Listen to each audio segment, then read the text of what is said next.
বাচ্চাটা ভারী মিষ্টি। কি নাম ওর? রোহিত।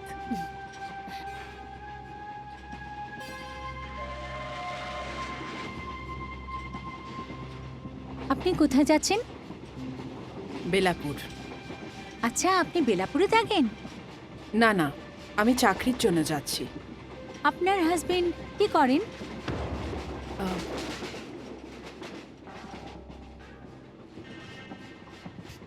আমি বুঝতে পেরেছি। ক্ষমা করো দিদি, সুখ দুঃখ তো আমাদের জীবনে আসতেই থাকে। আপনি বেলাপুরে কোথায় যাবেন? বেলাপুর থেকে 5-6 কিলোমিটার দূর গীতা দেবীর মহিলা আশ্রম আছে, ওখানে। হ্যাঁ হ্যাঁ, আমি ওটার সম্বন্ধে শুনেছি। উনি অনেক বড় সোশ্যাল ওয়ার্কার। আমি বেলাপুর থেকে একটু আগেই থাকি। আমি 1-2 সপ্তাহের জন্য বাপের বাড়ি গিয়েছিলাম।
এক্সকিউজ মি, হ্যাঁ বলুন।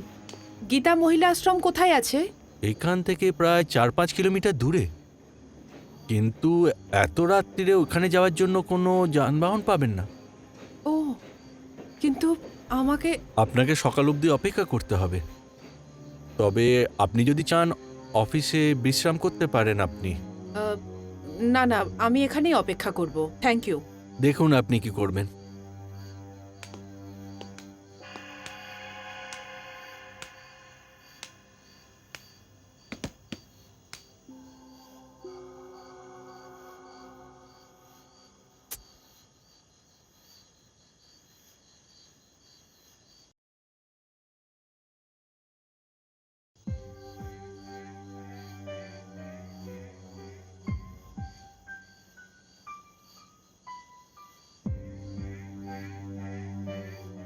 কোথায় যাবেন আপনি?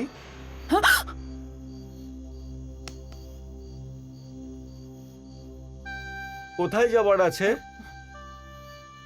গীতা আশ্রম। বাইরে কোনো ট্যাক্সি পাবো? ট্যাক্সি তো পাবেন না, আমার টাঙা আছে, তাতে যাবেন, আমি পৌঁছে দেব। তুমি জানো কি গীতা আশ্রম কোথায়? হ্যাঁ, রাত বিরাতে যাত্রী নিয়ে পৌঁছে দিই সেখানে। আচ্ছা, ভাড়া কত? আমি সময়ের অবৈধ মুনাফা নিই না, দিন হোক বা রাত, আমার তো ভাড়া একদম বাধা আছে, 50 টাকা। ঠিক আছে। তো আসুন।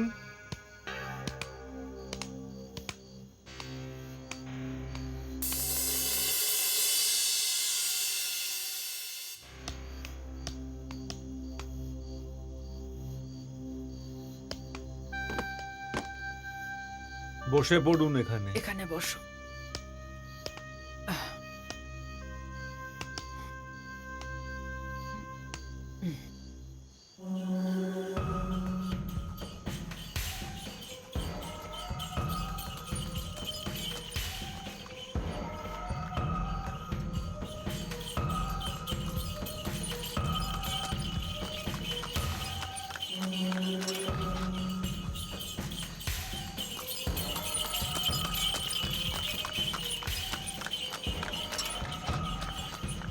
বাস, আর বেশি দূর নেই।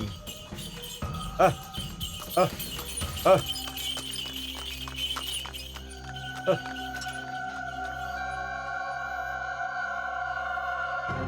আহ।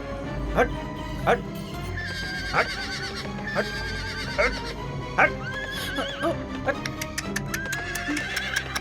কি হয়েছে ভাই? আরে কি হয়েছে ভাই?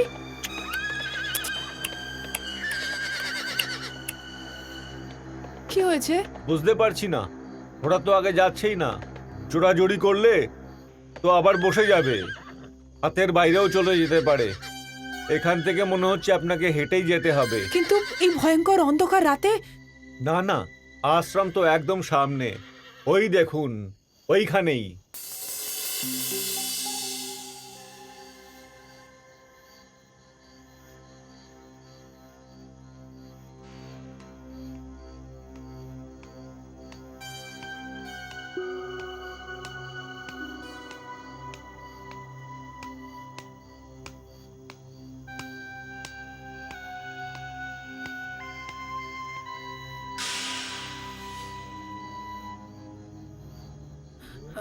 কে? আমার নাম ছায়া মালিক। আমাকে এই আশ্রমের ইনচার্জের পোস্টের জন্য ডাকা হয়েছে। আচ্ছা আচ্ছা, নমস্কার। এত রাত্রিরে আপনি এখানে এলেন কি করে? আপনি আশ্রমে নিশ্চয়ই জানাননি যে আপনি আসছেন। জানালে আপনাকে আনতে গাড়ি পাঠিয়ে দেওয়া হতো। ঠিক আছে, কোনো ব্যাপার না। আসুন আসুন, ভেতরে আসুন।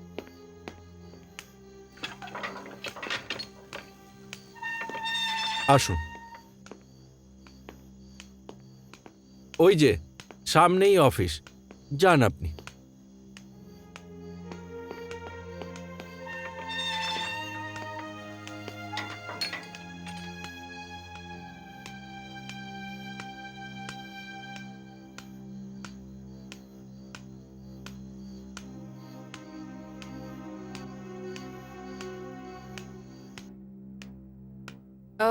আমি কি ভেতরে আসতে পারি?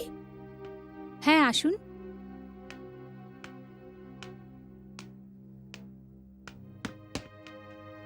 নমস্কার, আমার নাম ছায়া মালিক। আমি গীতা দেবীর সঙ্গে দেখা করব।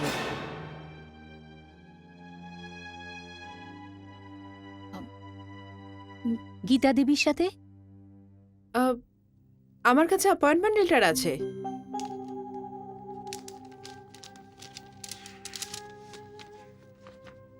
হ্যাঁ, এই চিঠিটা তো আমি পোস্ট করিয়েছিলাম। গীতা দেবী? আমি এখন আপনাকে কি করে বলি? সেদিন আমাদের আশ্রমের জন্য খুব খারাপ দিন ছিল। যেদিন যেদিন আমাদের সবার দুর্ভাগ্যবশত গীতা দেবী আমাদের ছেড়ে চলে গেলেন। কি? হ্যাঁ দিদি, আজকে 12 দিন হয়ে গেল ওনার মৃত্যু। কিন্তু এসব কি করে হলো? যা হওয়ার সেটাকে কি আটকাতে পারে? কাল ওনার 13 দিনের শ্রাদ্ধ।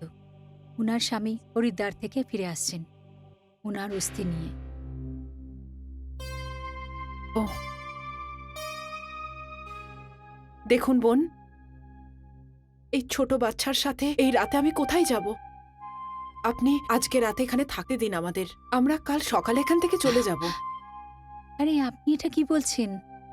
হ্যাঁ, এখন যখন যিনি চাকরি দিয়েছেন তিনিই নেই, তো চাকরি দেওয়ার লোক যদি নাই থাকলো বা, কিন্তু উনি যাকে অ্যাপয়েন্টমেন্ট করেছিলেন ইনচার্জ তো উনাকেই হতে হবে। উনার ফয়সলা বদলাবার সাহস কারণ নেই। আপনার কোথাও যাওয়ার দরকার নেই, আপনি এখানেই থাকবেন। চলুন, আমি আপনার রুম দেখিয়ে দিচ্ছি। Thank you. চলো।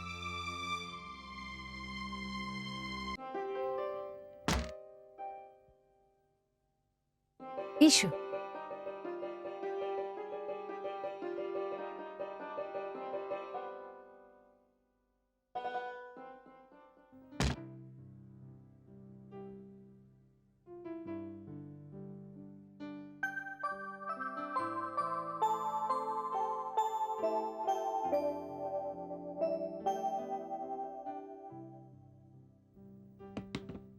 মা, কত ভালো খেলনা হচ্ছে না? এইসব এই সব কিছু তোমার। এই ঘরটা গীতা দেবীর বলানুসারেই সাজানো হয়েছিল। উনি জানতেন যে তোমার সাথে তোমার বাচ্চাও এখানে আসবে। কোনো জিনিসের দরকার হলে আমাকে বলে দিও। না, আমার কোনো জিনিসের দরকার নেই। কত মহান ছিলেন গীতা দেবী। অন্যের প্রয়োজনের দিকে কত নজর ছিল ওনার। আমি খুব দুর্ভাগ্যবতী, ওনার সাথে কাজ করার সুযোগই হলো না। শুধু তাই নয়, উনি এখানে পাশের ঘরেই থাকতেন। উনার এই ইচ্ছে ছিল যে তুমি আর তোমার বাচ্চা উনার নজরে থাকবে। যদি সত্যিই এমন হতো। থাক, ভগবানের ইচ্ছে। তুমি আরাম করো, কাল সকালে কথা বলবো। একদম। ওম শান্তি। ওম শান্তি।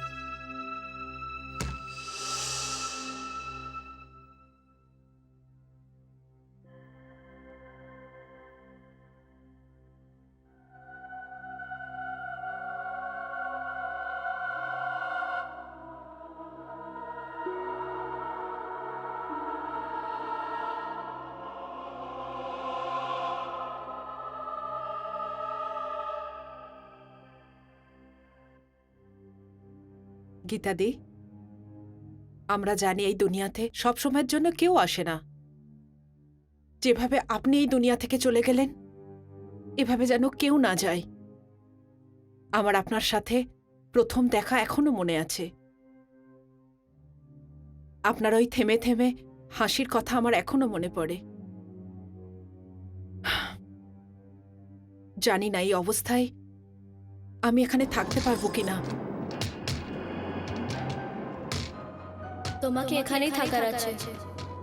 গীতার এই আশ্রমে তোমার থাকা অনেক জরুরি হচ্ছে। এখনই আমি যে আওয়াজটা শুনলাম, এটা আমার মনের আওয়াজ। হয়তো হয়তো আমার মনও এটাই বলছে। গীতাদি, আমি এখানেই থাকব, এখান থেকে কোথাও যাব না। যে দায়িত্ব আপনি আমায় দিয়েছেন সেটাকে পূরণ করার চেষ্টা করব।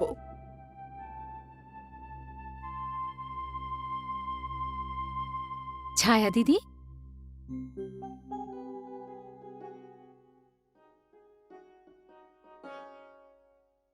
ওই আপনি বলেছিলেন না গীতাদির ঘর আমার ঘরের সাথে একদম লাগোয়া, তাই নিজেকে আমি আটকাতে পারিনি। এটা তুমি খুব ভালো করেছো। আমি তোমার এই ব্যবহার দেখে ভীষণ খুশি হয়েছি যে তুমি এখানেই থাকতে চাও। এই আশ্রম ছেড়ে তুমি কোথাও যাবে না। সত্যি, এই আশ্রমের তোমার মতোই একজন মজবুত মনোবল সম্পন্ন লোকের দরকার। গীতা দেবী তোমাকে নির্বাচন করে খুব সঠিক ফয়সলা নিয়েছিলেন। এই নাও, এখন থেকে তুমি এই কাপড়গুলো পরবে। ঠিক যাও। আছে। আরাম করো।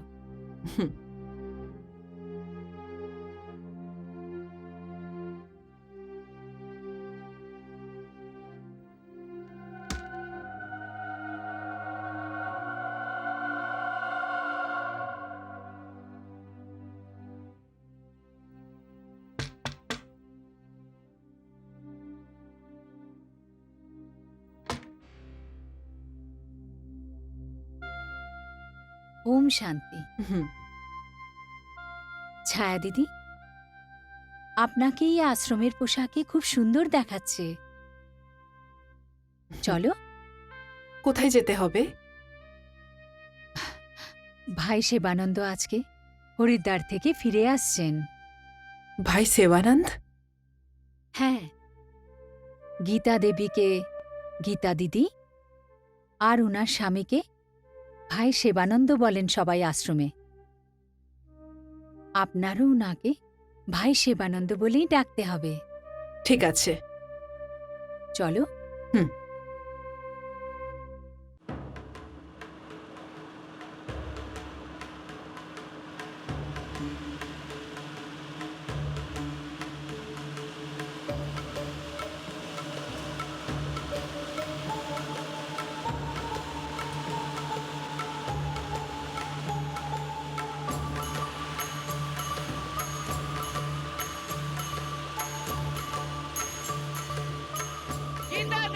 অমর হন! অমর হন! অমর হন! অমর হন! অমর হোক! অমর হোক! অমর হন! অমর হন! অমর হন! অমর হোক! অমর হোক! অমর হোক! অমর হোক! অমর হোক! অমর হোক! অমর অমর হোক! অমর অমর হোক! অমর হোক! অমর হোক! নমস্কার দাদা শিবানন্দ। নমস্কার। এই নিন গঙ্গা জল। দাদা শিবানন্দ, এখন এই আশ্রম চালানোর জন্য একজন নতুন ইনচার্জ চাই। আপনি এই কলেজটাকে উনার হাতেই সঁপে দিন। ছায়া দিদি এই আশ্রমের নতুন ইনচার্জ।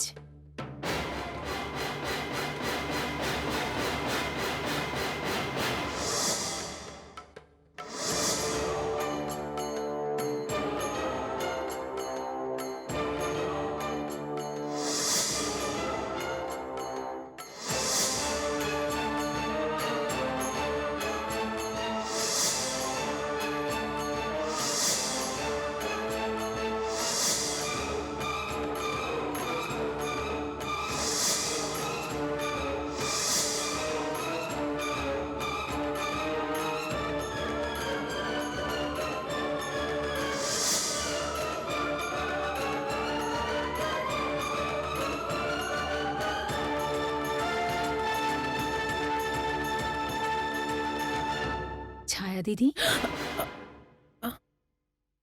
গঙ্গাজলের কলসটা নিয়ে নাও। এই নিন। আর এখন চলো, এখন আমাদের 13 দিনের কাজ করতে হবে। চলুন।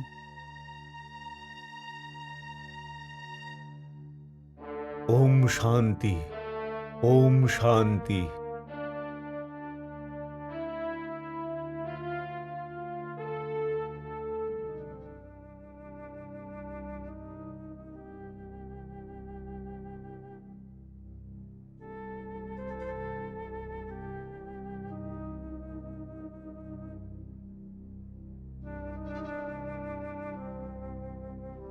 ওম শান্তি। আশ্রমবাসীরা, বলতে গেলে আজকে ক্রিয়ার অন্তিম দিন, কিন্তু আমি এটা মনে করি যে আজই ওই মহান কার্যের প্রথম দিন, যাকে স্বর্গীয় গীতা দেবী অসমাপ্ত রেখে চলে গেছেন। গীতা দেবী আমাদের সকলের দৃষ্টির বাইরে চলে গেছেন, কিন্তু উনি আছেন। গীতা দেবী দীনদুঃখী মানুষের সেবার যে উদ্যোগ নিয়েছিলেন, এই গীতাশ্রম তার জ্বলন্ত প্রকৃষ্ট এক উদাহরণ।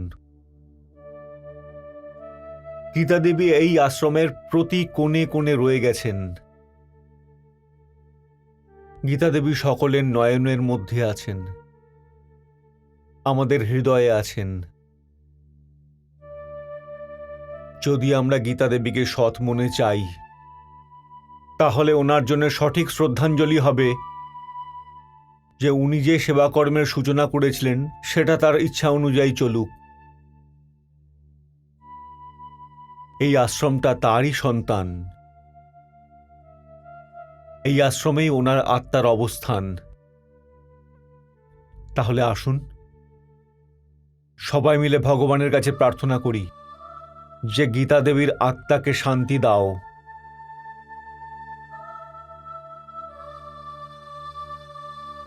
ওম শান্তি, শান্তি, শান্তি।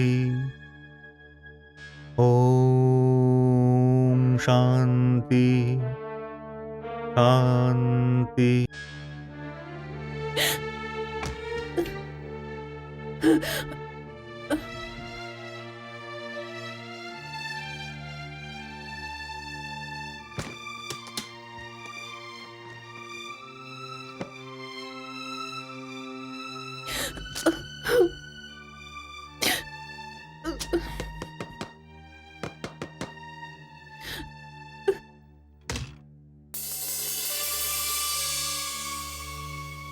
ভাই সেবানন্দ,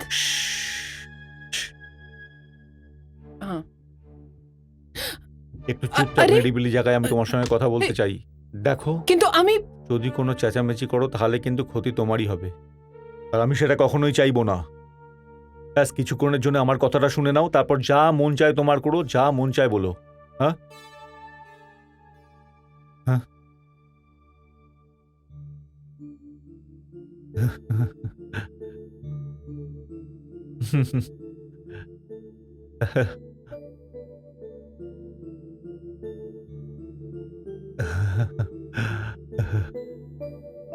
বাবা সোনা আমার। দাঁড়াও, একদম ছোবে না।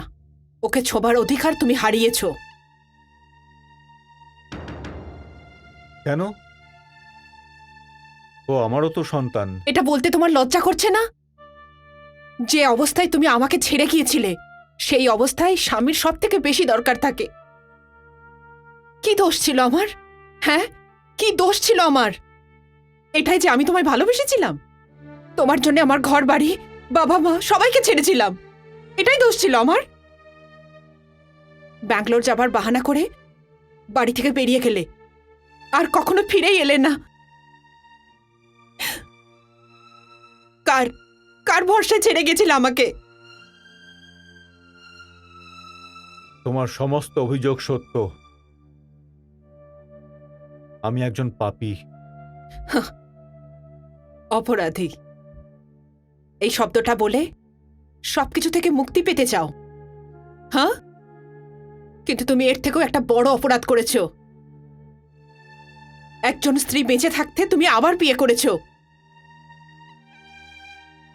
আর সেটাও এমন একজনের সাথে যে এত মহান ছিল। তুমি আমাকে নয়, ওই মহান ভদ্রমহিলাকে তুমি ধোঁকা দিয়েছো। তুমি শুধু আমার চোখে নয়, আইনের চোখেও তুমি অপরাধী, ধোঁকাবাজ তুমি। একদমই সত্যি, পুরোপুরি সত্যি। আমি আইনের কাছেও অপরাধী, আমি তোমার কাছেও অপরাধী, আর গীতার কাছেও একজন অপরাধী, এটাও সত্য। কিন্তু ছায়া, আমি কি করতে পারতাম? ছোটবেলা থেকে সেই পয়সার অভাব আমাকে ঠিক বাঁচতে দিচ্ছিল না। যখন তুমি আমার জীবনে এলে, যখন এই শিশুটি আমার জীবনে প্রায় এসে গেছিল, তখন আমার শরীর, আমার আত্মা সবসময় এই কথা বলতো যে আমি তোমাদেরকে সেই আনন্দ দিতে পারবো না যেটা তোমার কাছে প্রাপ্য। সত্যি বলতে আমি শহর থেকে এই ভেবেই বেরিয়েছিলাম যে শহরে গিয়ে আমি এত টাকা রোজগার করব যে তা দিয়ে আমি আমার স্ত্রী এবং পুত্রের সমস্ত সুখ কিনে দেব। কিন্তু ভাগ্য কিছু অন্যই ভেবে রেখেছিল। আমি একটা ভয়ঙ্কর দুর্ঘটনার শিকার হয়ে গেছিলাম, এমন দুর্ঘটনা যেতে আমার প্রাণ কেড়ে নিতে পারত। ঠিক সেই সময় গীতা আমাকে আহত অবস্থায় রাস্তা থেকে তুলে আশ্রমে নিয়ে এসেছিল। ও আমার শুশ্রূষা করেছিল, আমাকে সেবা করেছিল। যখন আমার জ্ঞান ফিরল তখন আমি সব স্মৃতি হারিয়ে ফেলেছি। ধীরে ধীরে আমার শরীর ঠিক হতে লাগলো, কিন্তু আমার স্মৃতি আর ফিরে আসেনি। ছায়া, গীতা আমার প্রচুর সেবা করেছে, এমন সেবা করেছিল যে সেবার জন্য আমি ওকে বিয়ে করে নিতে বাধ্য হলাম। গীতার সাথে আমার বিয়ে হয়ে গেল, আর আমি সুধীর মল্লিক থেকে সেবানন্দ হয়ে গেলাম। সেবানন্দ, এই নামটা আমি কিভাবে পেলাম আমি নিজেও জানি না। হঠাৎ করেই একদিন স্মৃতিশক্তি ফিরে পেলাম। তোমার গীতাকে সবকিছু সত্যি সত্যি বলা উচিত ছিল, কিন্তু আমি জানতে পারলাম যে গীতার হৃদরোগের সমস্যা আছে। আমি আমি অনেক ভেবে ওই কথা বলতে পারিনি ওকে। আমার আসল নাম সুধীর মল্লিক, আর এটাও বলতে পারিনি যে আমি বিবাহিত, কারণ আমি ভয় পেতাম সত্যি জানতে পারলে আমার স্বপ্ন থেকে গীতানা শেষ হয়ে যায়। আর আমার সামনে চুপ করে থাকা আর মাথা নিচু করা ছাড়া কিছু করার ছিল না, আর কোনো রাস্তা ছিল না। আর এই 5 বছরে তুমি একবারও জানার চেষ্টা করলে না যে তোমার স্ত্রী আর তোমার বাচ্চা কেমন আছে, ওরা বেঁচে আছে না মরে গেছে? ছায়া, আমি অবস্থার পরিবর্তনের জন্য অপেক্ষা করছিলাম। এসব কিছুই ভাগ্যের হাতে চলে গেছিল। ছায়া, ছায়া, আমাকে ক্ষমা করে দাও। এসব কিছুই ভাগ্যের পরিহাস। ভাগ্যই গীতার কাছে নিয়ে গেছিল, ভাগ্যই আমার থেকে ওকে ছিনিয়ে নিল, ভাগ্যই তোমার সাথে আমার বাচ্চাকে এখানে পাঠিয়েছে। কে যেন এই কথা বলেছিল, ভাগ্যের হাতে মানুষের কিছু করার থাকে না। ছায়া, আমি এই কথাই বলতে চাই ছায়া, যে অপরাধ আমি অজান্তে করে ফেলেছি তার জন্য আমাকে ক্ষমা করে দাও। ভগবানের নামে আমায় ক্ষমা করে দাও ছায়া, আমি খুব কষ্ট পেয়েছি। পাপ তো আমি করেছি ছায়া, ওই পাপের প্রায়শ্চিত্তও করেছি। একই মুখ, এই আশ্রমের সেবা করা। ছায়া, তুমিও আশ্রমের সেবা করতে এসেছো, আমি তোমাকে সাহায্য করব। আমরা দুজনে মিলে দিন দরিদ্রের সেবা করব, তাতে গীতার আত্মা চিরশান্তি পাবে। কিন্তু ছায়া, আমাকে একটা কথা দাও, যে তুমি আমাকে এই আশ্রম ছেড়ে কোনোদিনও যাবে না। আমাকে প্রতিজ্ঞা করো ছায়া, আমাকে কথা দাও।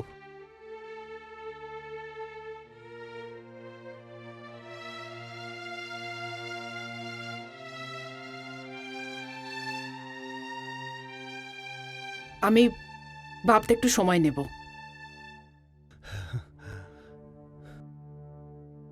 ঠিক আছে,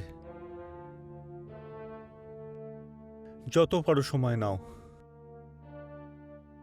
কিন্তু একথা মনে রেখো যে তোমাকে এখানে গীতাই ডেকেছে, আর হয়তো এটাই ভগবানের ইচ্ছে।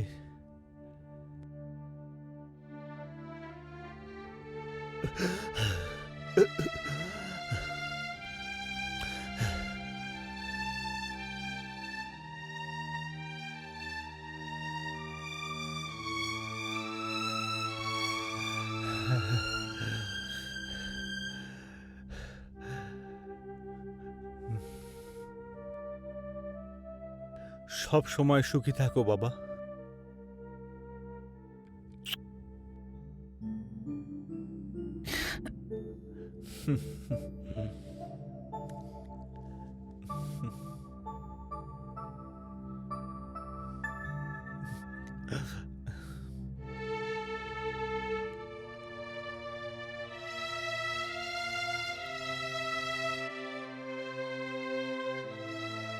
আচ্ছা, আমি তাহলে এলাম, তুমি বিশ্রাম করে নাও।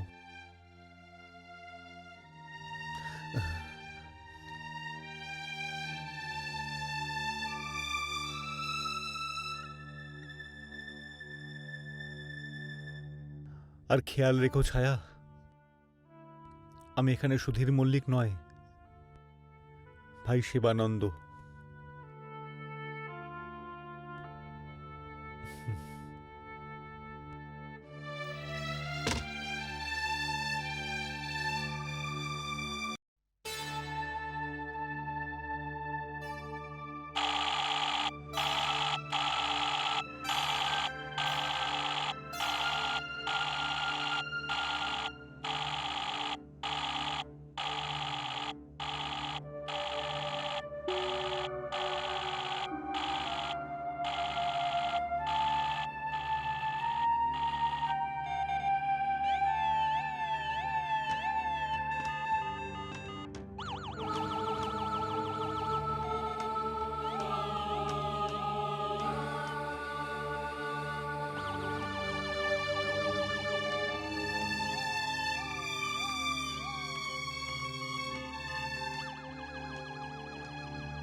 দরজা খোলো! কে কে আছে দরজার ওখানে?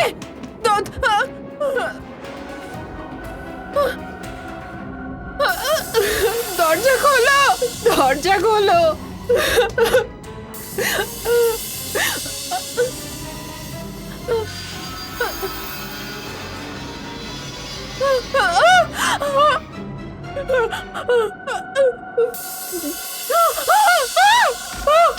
ছায়া দিদি, কি হয়েছে? কি হয়েছে? আরে তুমি এখন এখানে কি করছো? তোমার তো তোমার বাচ্চার সাথে থাকা উচিত না? গীতাদের ছবিটা কি কি- কি হয়েছে গীতা দেবীর ছবির? ও ফ্রেমে ছিল না, ফ্রেম খালি ছিল। আরে আচ্ছা, ছায়া দিদি কি কথা বলছো? দেখো ছবিটা তো ওরকমই আছে।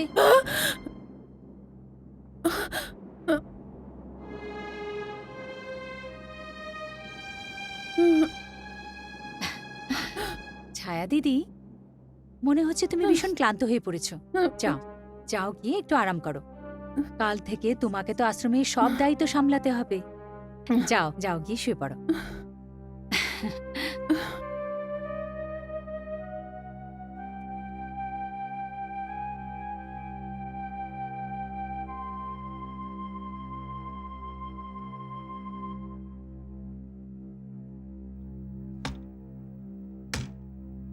ওম শান্তি,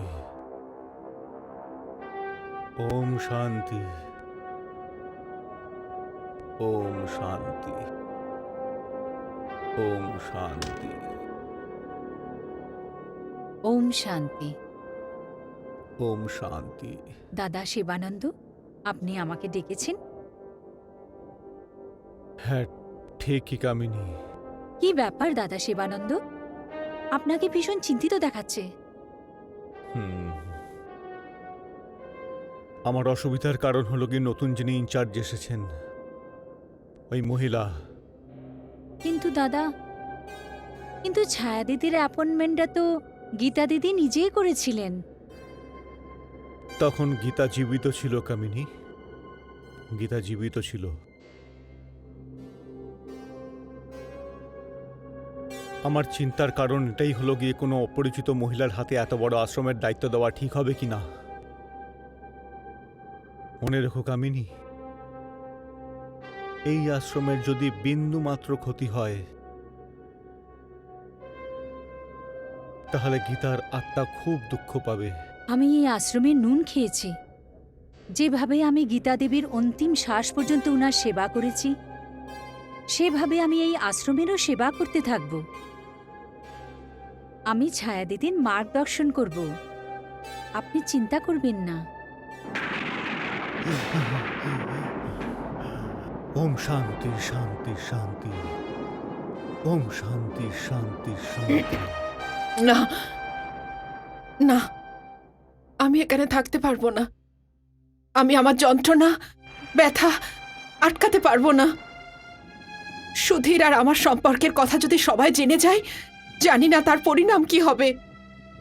হতে পারে আমার কারণে আশ্রমের বদনাম হবে, আর সেটা দেখে গীতাদির আত্মা খুব কষ্ট পাবে। আমার এখান থেকে চলে যাওয়াই ভালো। এখান থেকে যাবার আগে আমি ওই মহান আত্মাকে প্রণাম করে আসতে চাই।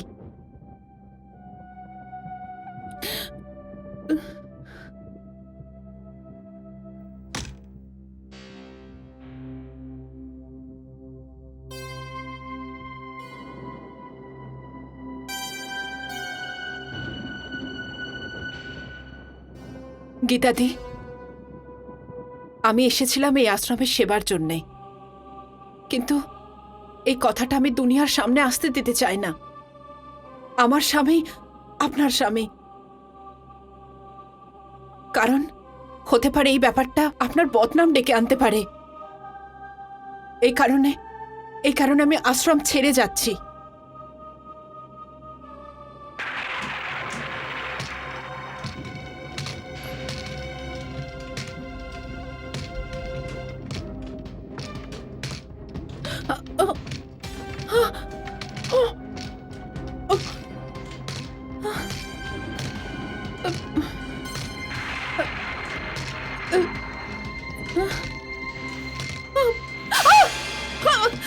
দরজাটা খোলো! আছেন? বাঁচাও, বাঁচাও।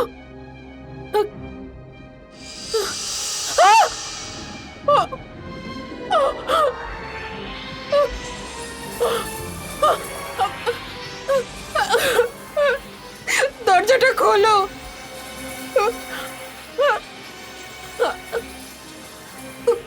কে কে কে কে?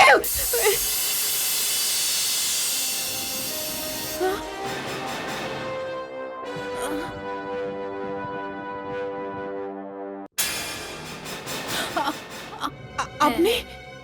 আমি গীতা, নিজের অশান্ত আত্মার শান্তির জন্য তোমার কাছে এসেছি। না না না, এটা সত্যি নয়। এটা সত্যি হচ্ছে ছায়া, আমি গীতার আত্মা হচ্ছি। কিন্তু কিন্তু আমি তো শুনেছি যারা সাধারণভাবে মরে তাদের আত্মা মুক্তি পেয়ে যায়। না ছায়া, আমার সাধারণ মৃত্যু হয়নি। আমার মৃত্যু দম ঘটাতে হয়নি, আমাকে আস্তে আস্তে বিষ দিয়ে মারা গেছে। কি? হ্যাঁ, কে আপনাকে হত্যা করেছে? ওই যার আমি বিহতা ছিলাম, মানে? মানে সুধীর মিত্রা উর্ফ ভাই সেবানন্দ। ওর এখানের আসার একটাই মকসদ ছিল, আমার দৌলত করার। ও শালানাতার ঢং করে আমার থেকে বিয়ে করলো ওষুধের নামে। ও আস্তে আস্তে আমাকে বিষ দিচ্ছিল, আর ওর ষড়যন্ত্র থেকে বেখবর একদিন আমি মৃত্যুর মুখে ঘুমিয়ে পড়লাম। বাস তোমাকে এটাই বলার জন্য আমার আত্মা অস্থির ছিল। আগে থেকেই ও বিহতা ছিল। এই সত্যি আমাকে বাস কিছুদিন আগে নিজের মৃত্যুর পরে জানা গেল। বিশ্বাস করো ছায়া, আমি আগে জানতাম এই সব, তো তোমার সঙ্গে এই অবিচার আমি কখনো হতে দিতাম না। না গীতাদি, যে অপরাধ ও আপনার সাথে করেছে সেটা তো আমার সাথে করা অপরাধের থেকেও ভয়ঙ্কর। ও তো আমাকে একটা সন্তান দিয়ে মাঝ রাস্তায় ছেড়ে দিয়েছিল, কিন্তু কিন্তু আপনাকে মেরে ও একটা মহান মানুষকে খুন করেছে। গীতাদি, ওকে তো এই অপরাধের জন্য শাস্তি পেতেই হবে। হ্যাঁ ছায়া, এই জন্যই তো আমি তোমার কাছে এসেছি। তুমি এই আশ্রম ছেড়ে কোথাও যাবে না। ও মানুষ এক অপরাধী হচ্ছে, ও তোমার বাচ্চার সঙ্গে অন্যায় করেছে, ও আমার সঙ্গে অন্যায় করেছে। এই আশ্রম যে গরিবদের জন্য, ওদের মদতের জন্য ছিল, ওদেরকে ক্ষতি করেছে। আর ও একটা অপরাধী হচ্ছে, আর ওকে সাজা তুমি দিবে। হ্যাঁ ছায়া, ওর সবচেয়ে বড় দুর্ভাগ্য এটা হচ্ছে কি তুমি এই আশ্রমে এসে গেলে। তুমি এখানে আসতে না তো এই রাজ থেকে পর্দা কখনো সরতো না। আর ও এমনি ভাই সেবানন্দ বেনে দুনিয়াকে বিপদে ফেলতে থাকতো। ছায়া, এবার এই লড়াই তুমি লড়বে, নিজের বাচ্চার জন্য, নিজের জন্য, এই আশ্রমের জন্য, আর এই আশ্রমে যে দিন দুঃখিয়ারি হচ্ছে ওদের জন্য। হ্যাঁ গীতাদি, আমি এই লড়াই লড়বো। আমি এই আশ্রম ছেড়ে কোথাও যাব না। তোমাকে সব কদমে সাবধান থাকতে হবে ছায়া। ও মানুষ অনেক খতরনাক হচ্ছে, যে একটা খুন করতে পারে ও অন্যও করতে পারবে। গীতাদি, এখন আমি কোনো কিছুকেই ভয় পাই না। না ছায়া, তোমাকে এই সবের পরবা করতে হবে। কেন কি তুমি একা হচ্ছ না, তোমার সঙ্গে তোমার বাচ্চা হচ্ছে। এই জং কেমনি জিতবে এটা আমি বলবো। বাস তোমাকে আমার সাথ দিতে হবে।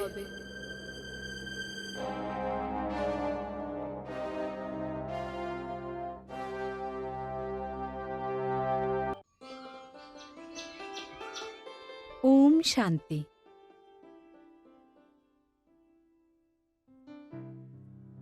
উনি হলেন ছায়া দিদি, গীতা মহিলা আশ্রমের নতুন ইনচার্জ। আর ছায়া দিদি, এনারা হলেন আমাদের আশ্রমের ট্রাস্টি। উনি হলেন উমা দিদি, নমস্কার। উনি আশা দিদি, নমস্কার। হিমাংশুক ভাই, নমস্কার। আর উনি হলেন কমলা দি। বসুন।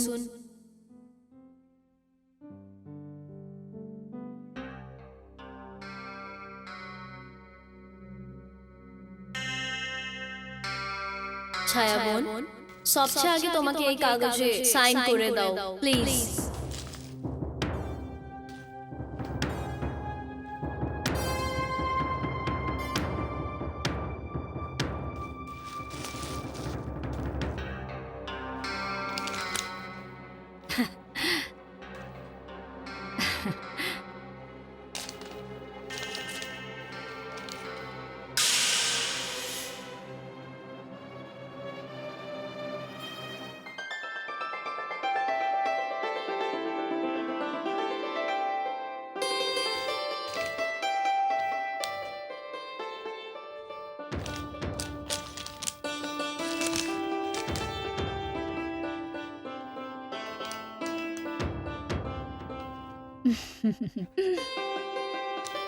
Congratulations. অনেক ধন্যবাদ, অভিনন্দন। অনেক ধন্যবাদ, ধন্যবাদ। ছায়া বোন, এই পেপারে সাইন করার পরে না খালি তুমি এই আশ্রমের ইনচার্জ হচ্ছ, এইবার এই আশ্রমের সবই সিদ্ধান্ত নেওয়ার তোমাকে অধিকার দিয়ে যাচ্ছে।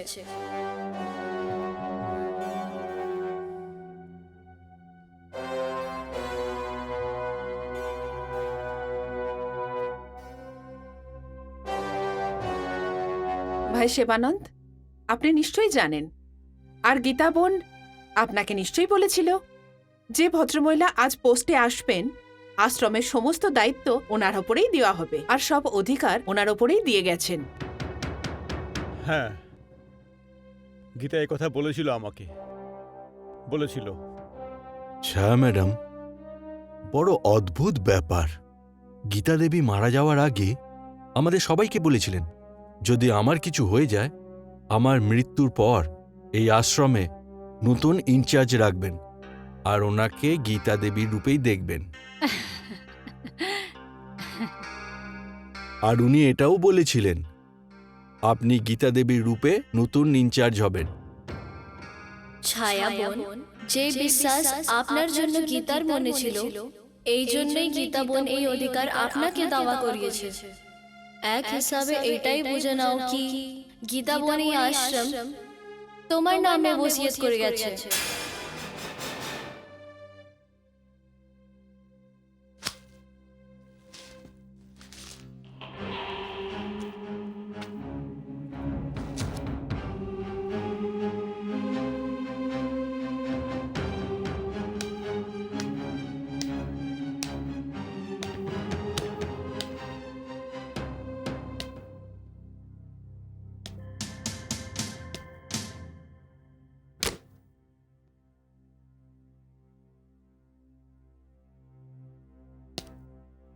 অনেক ধন্যবাদ ছায়া। এখন তো পুরো আশ্রমটাই তোমার হাতে চলে এসেছে। তোমার আর আমার কাজ এখন অনেক সহজ হয়ে গেছে। কিন্তু তবুও একটা প্রশ্ন করতে চাই তোমাকে।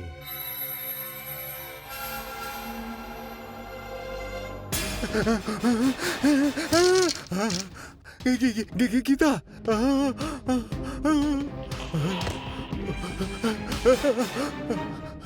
আরে ছায়া, আপনার শরীর তো ঠিক আছে? হ্যাঁ, ওই ওই ওই কোথায় গেল? হ্যাঁ, ওই ওই কিন্তু কি হয়েছে? না ছায়া, ওই ওই তুমি। আপনাকে দেখে এরকম মনে হচ্ছে যেন আপনি জেগে জেগে কোনো ভয়ানক স্বপ্ন দেখেছেন। না না, আমি তো এখানে মনে এই হয় জন্যে- আপনি আমার জবাব শুনতে এসেছেন। হ্যাঁ হ্যাঁ হ্যাঁ হ্যাঁ, আমি তোমার উত্তর শুনতে এসেছি। কি কি উত্তর তোমার?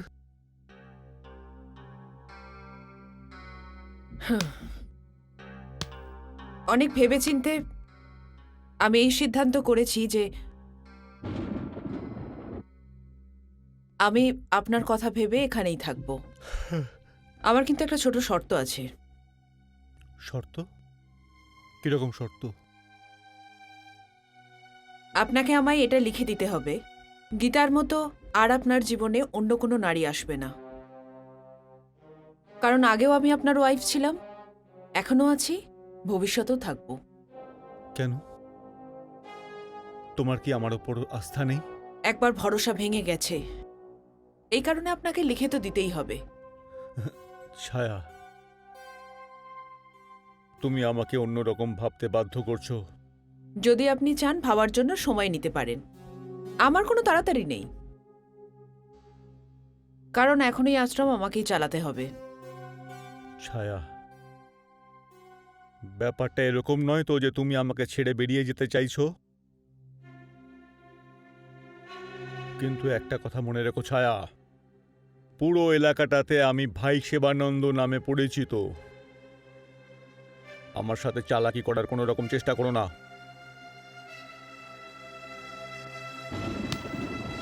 আমি একজন অসহায় দুর্বল ভদ্রমহিলা, আমি কি চালাকি করব আপনার সাথে? হ্যাঁ, কিন্তু আপনি যত তাড়াতাড়ি জবাব দেবেন ততই ভালো আমার জন্যে।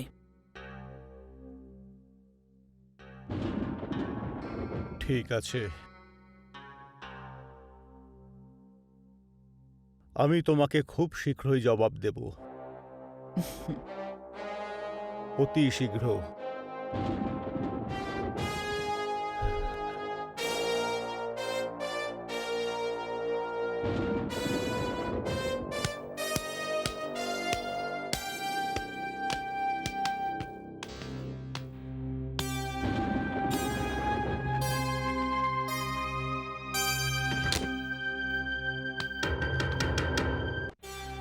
গীতাদি, আপনি? হ্যাঁ, তোমার আসার আগে ও দেখেছিল আমাকে, হোশ উড়ে গেছিল ওর। অর্থাৎ তখন ও যে ভয়ঙ্করভাবে ভয় পেয়েছিল, আপনাকে দেখে ভয় পেয়েছিল?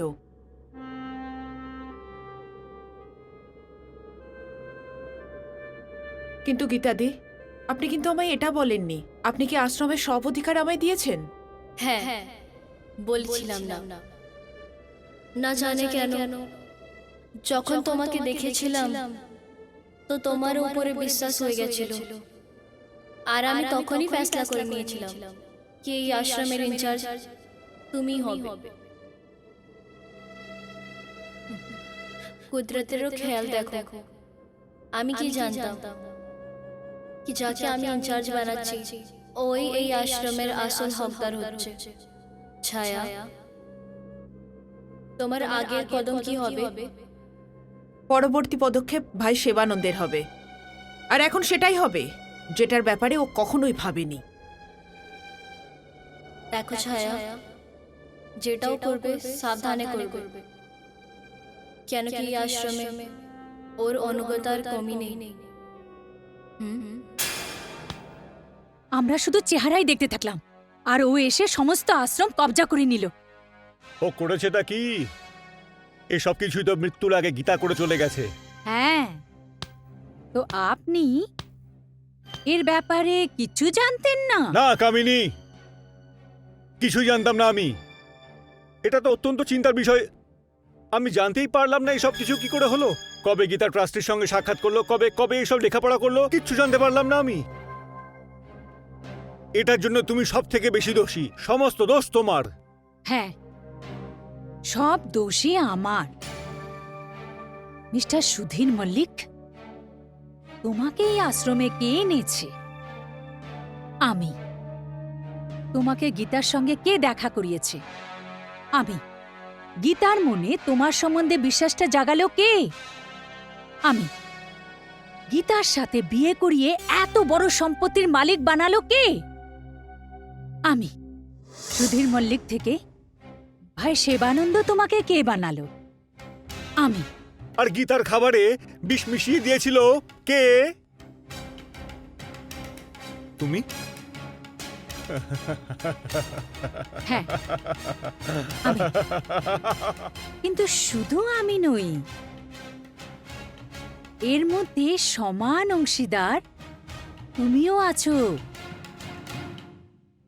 আর আর যদি তুমি আমাকে ভয় দেখানোর চেষ্টা করো, এই, এই! আমি জানি সাপের স্বভাব কি। ও প্রতিশোধ নেয়, কিন্তু আমিও একজন সাপুড়ে। ফর ইয়োর ইনফরমেশন, তুমি যে গীতার খাবারের মধ্যে বিষ মেশানোর যে ব্যবস্থা করেছিলে না, সেটা আমি ভিডিও ক্যামেরার মধ্যে ধরে রেখে দিয়েছি।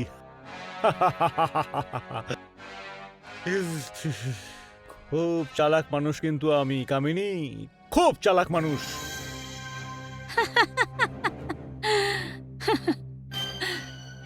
এখন যে তুমি তোমার প্রশংসায় যে কথাগুলো বললে,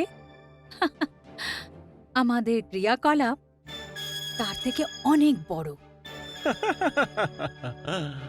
কিন্তু মিস্টার মল্লিক, আমিও শুধু জল খেয়ে বড় হইনি। আর এই জন্য আমি তোমার আর আমার কথাবার্তা রেকর্ড করে রেখেছি।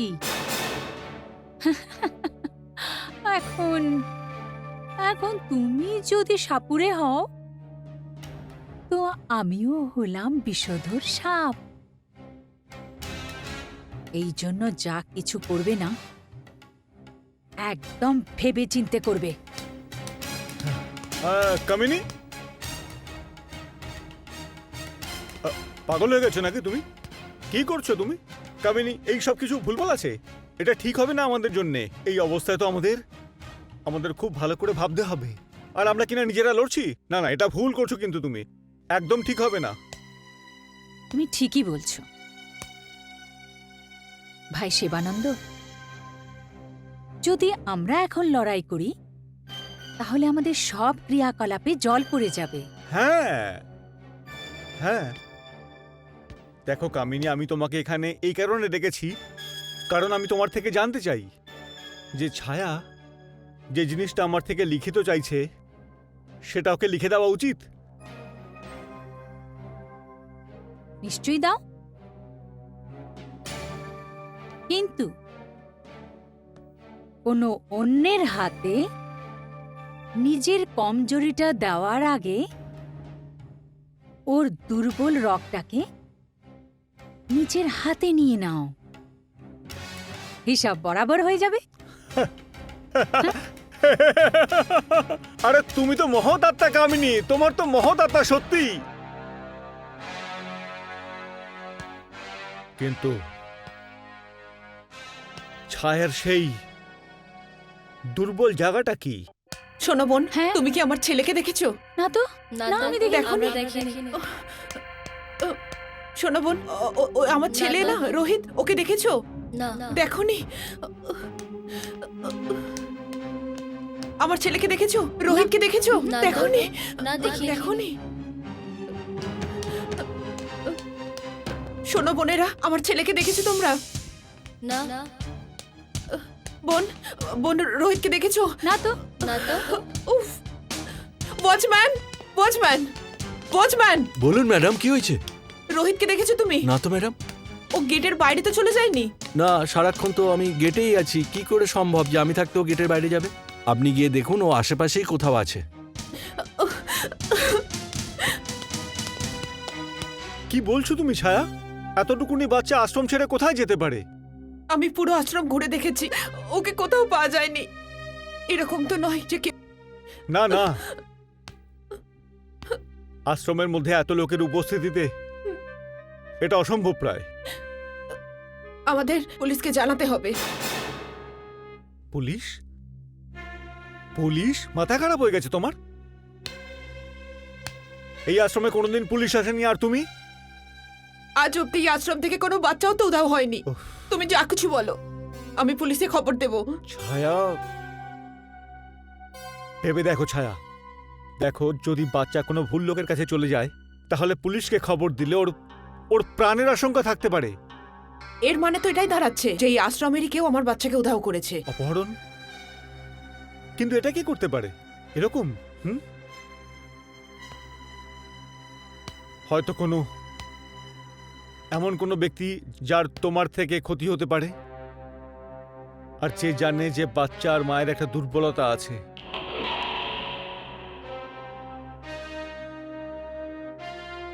এই আশ্রমে শুধু একটাই মানুষ আছে যার আমার থেকে বিপদের সম্ভাবনা আছে। কে সে ব্যক্তি? সেই মানুষ হলে তুমি। আমি? পাগল হয়ে গেছে নাকি? ছায়া, একজন পিতা তার সন্তানকে অপহরণ করতে পারে কি? যে মানুষ বাবার দায়িত্ব নিতে পারে সে উধাও করতে পারে না, কিন্তু যে বাবা হবার নাটক করে সেই কাজ করতে পারে।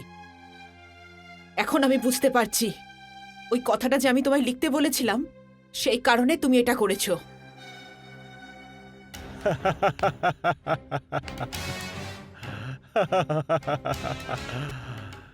তাহলে ব্যাপারটা এতক্ষণে বুঝতে পেরেছো তুমি?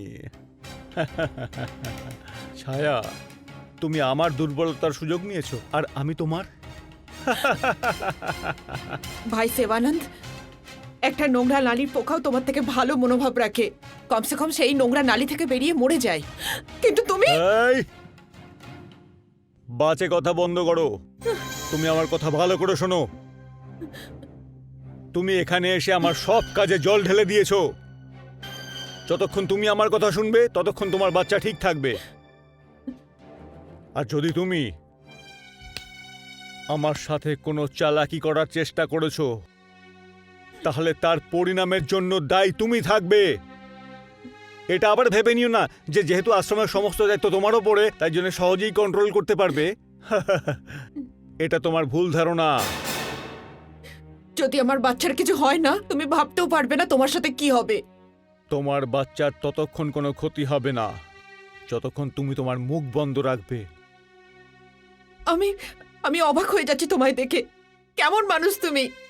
তুমি এই মহিলা আশ্রমে গুন্ডা ফুসে রেখেছো। গুন্ডা না, ও তো সেবাদাসী আশ্রমের। আমার বাচ্চা কোথায়? তুমি তুমি কি চাও বলো তো? তুমি ক্রমশ সব কিছু জানতে পেরে যাবে ছায়া, সময় এলে পরে। এখন তুমি তোমার নিজের ঘরে যাও। আমি বললাম না যাও।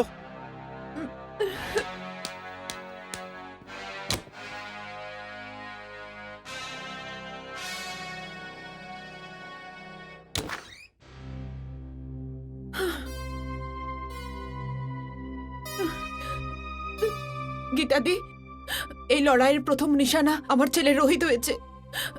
যদি ওর কিছু হয়ে যায় তাহলে আমার বেঁচে থাকার আর কোনো ইচ্ছাই থাকবে না।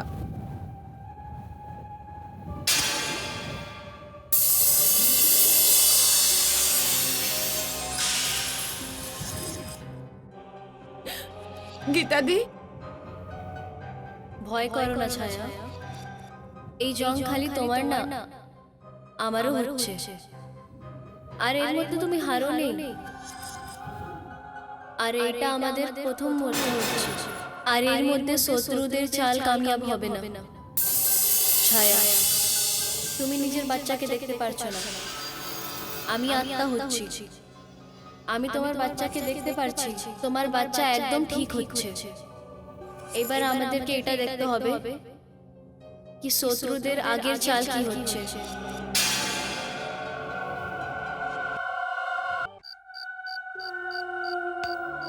ওম শান্তি, ওম শান্তি, ওম শান্তি।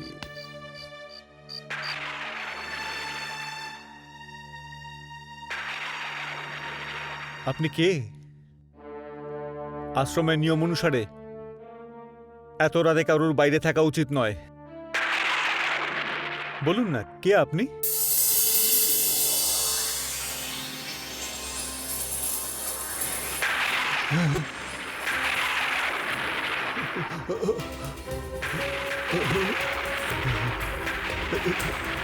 গীতা, গীতা, গীতা, গীতা।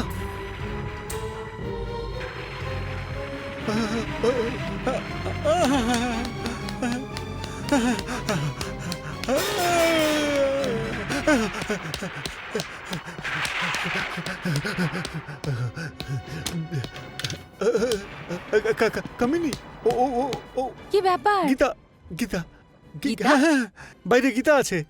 এটা কি করে হতে পারে? কামিনী, বাইরে গীতা দাঁড়িয়ে। আমি দেখে আসছি।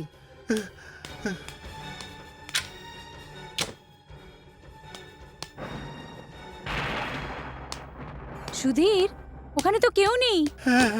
হ্যাঁ কামিনী, ও আমাকে তোর বড় বড় চোখ নিয়ে আমাকে দেখছিল, আর আর আমার পিছন দিকেও। কামন সুধীর, তোমার মতো বোঝদার লোক থেকে আমি এটা আশা করিনি। নিশ্চয়ই তুমি কোনো স্বপ্ন দেখেছো। না কামিনী, আমি কোনো স্বপ্ন দেখিনি। আমি আমার নিজের চোখে দেখেছি ওকে।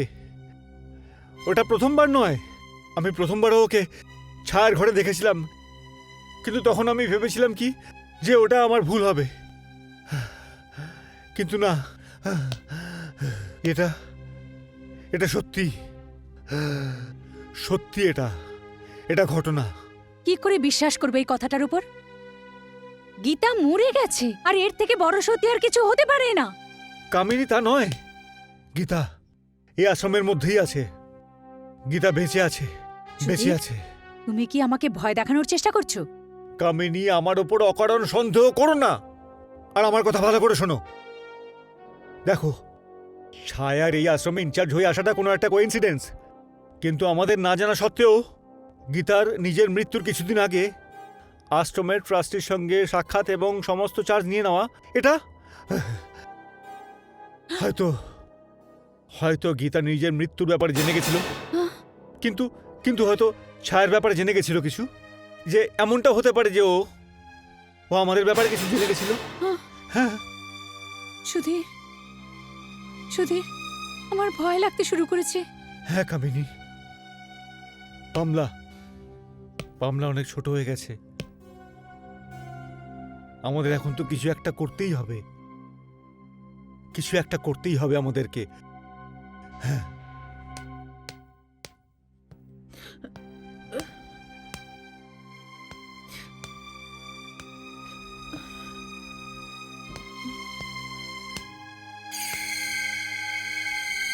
গীতাদি, না ছায়া, কান্দো না। আমি দেখছি কি আমার জাদু মাথায় চেপে বলছে।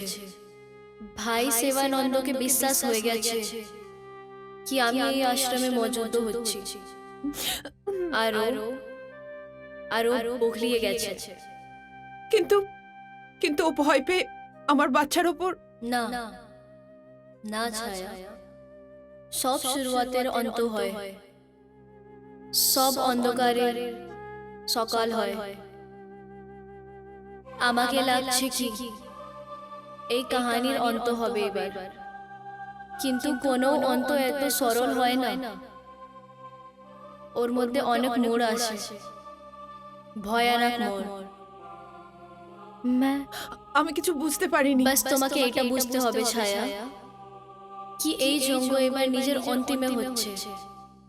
তোমাকে অনেক সাবধানী আর হিম্মতে কাজ করতে হবে। তুমি একলা নেই ছায়া, আমি তোমার সঙ্গে হচ্ছি, কিন্তু মোর্চা তো তোমাকে একলাই সামলাতে হবে।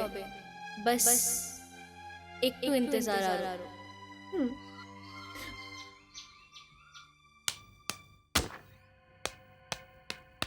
তুমি কি ব্যাপার?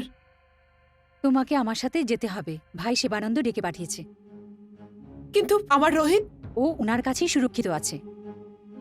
এখন তাড়াতাড়ি চলো, বেশি দেরি করলে তোমার জন্য ঠিক হবে না। চলো।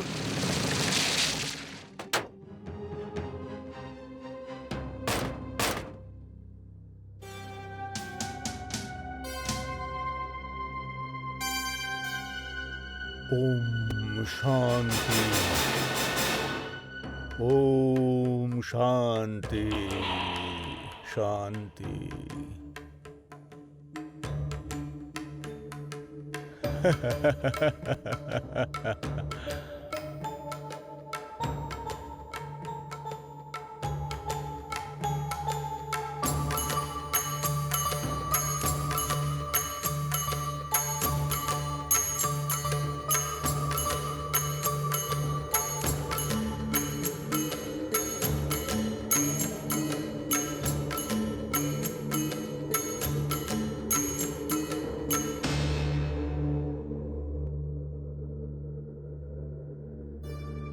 আমার ছেলে কোথায়? বাচ্চাকে তুমি পেয়ে যাবে ছায়া, কিন্তু তার আগে তোমাকে আমার একটা ছোট্ট কাজ করতে হবে। হ্যাঁ, ওই তাকিয়ে দেখো টেবিলের ওপর, ওই কাগজের ওপর তোমাকে ওখানে স্বাক্ষর করতে হবে। আর ওখানে একটা ব্ল্যাঙ্ক চেক আছে, সেটাতেও সই করতে হবে তোমাকে, প্লিজ। এই কাগজ চেকের কি মানে হলো? কাগজ মানে পাওয়ার অফ অ্যাটর্নি আমার নামে, আর ওই ব্ল্যাঙ্ক চেক গীতা মহিলা আশ্রমের। এটাতে আমার যখন খুশি, যতটা খুশি টাকা তুলতে পারবো। গীতা মহিলা আশ্রমের একজন কর্মী আমি।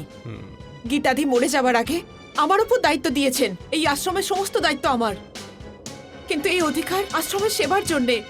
এই আশ্রম আমার নিজের নয়, দুঃখী মানুষদের সম্পদ এটা। না, আমি ওই কাগজে কিছুতেই সই করব না, আর না ওই চেকের ওপর। আচ্ছা, তুমি সই করবে না? একবার পিছন ঘুরে দেখো।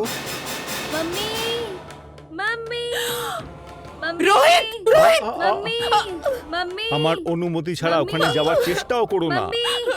মাম্মি, রোহিত! আসলে আমার লোকেরা না ভীষণ দুর্বল, ওরা আমার ইঙ্গিতের তোয়াক্কা না করে বাচ্চাকে উপর থেকে নিচে ফেলে দেবে। তুমি সই করবে কিনা বলো? না, তুমি এরকম করতে পারো না। আমি এরকমটাই করব ছায়া। মাম্মি, দেখো, তুমি কিন্তু আমার সময় নষ্ট করছো। আমি 3 গুনবো, কিন্তু যদি আমার কথা না শোনো, তুমি নিজের সামনে তোমার বাচ্চাকে নিজের সামনে ছটফট করে মরতে দেখবে। না, না, এরকম নয়, এরকম করো না তুমি। রোহিত,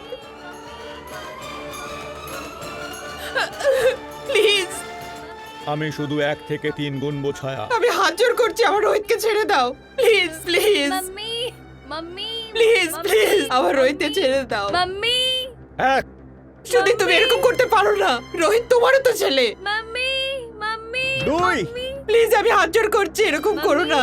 মাম্মি, ছেড়ে দাও ওকে, মাম্মি। প্লিজ ছেড়ে দাও ওকে, প্লিজ ছেড়ে দাও ওকে, প্লিজ, মাম্মি, প্লিজ, আমার রোহিতকে তুমি ছেড়ে দাও। মাম্মি, 3 মাম্মি, মা!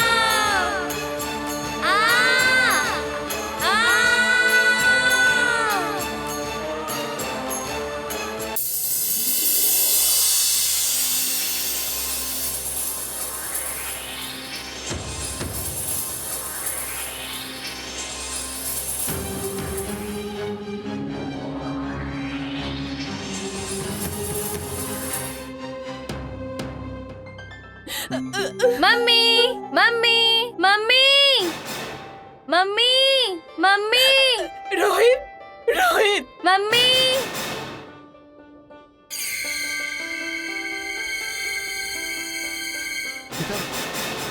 এটা তুমি?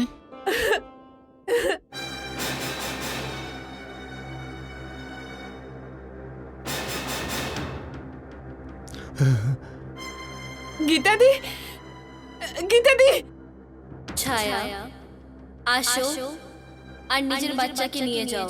Mummy, mummy, Rohit, mummy, Rohit, Rohit, Rohit, আমার বাচ্চা, রোহিত, রোহিত, আমার বাচ্চা, রোহিত, রোহিত। ছায়া, নিজের বাচ্চাকে নিয়ে এখান থেকে যাও। যাও ছায়া, যাও।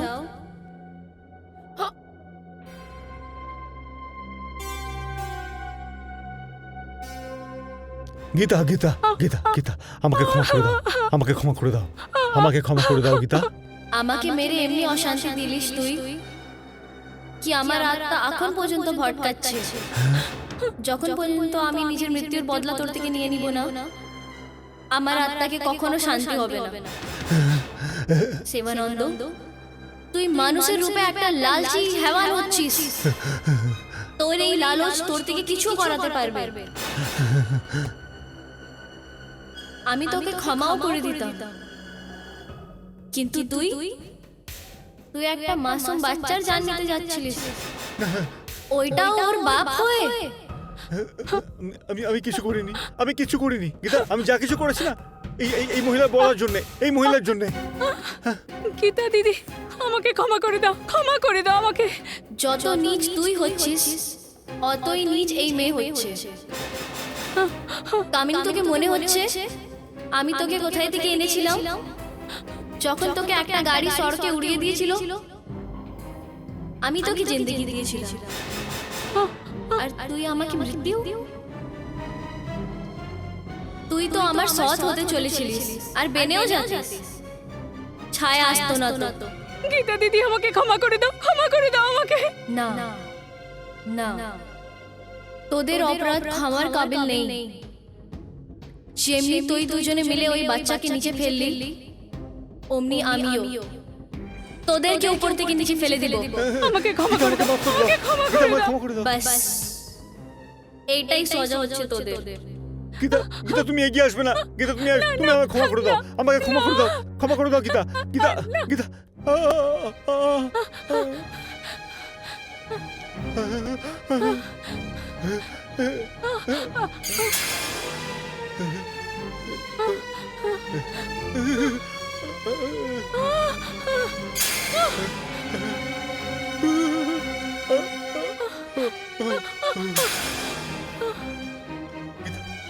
গীতা, গীতা ক্ষমা করে দাও আমাকে।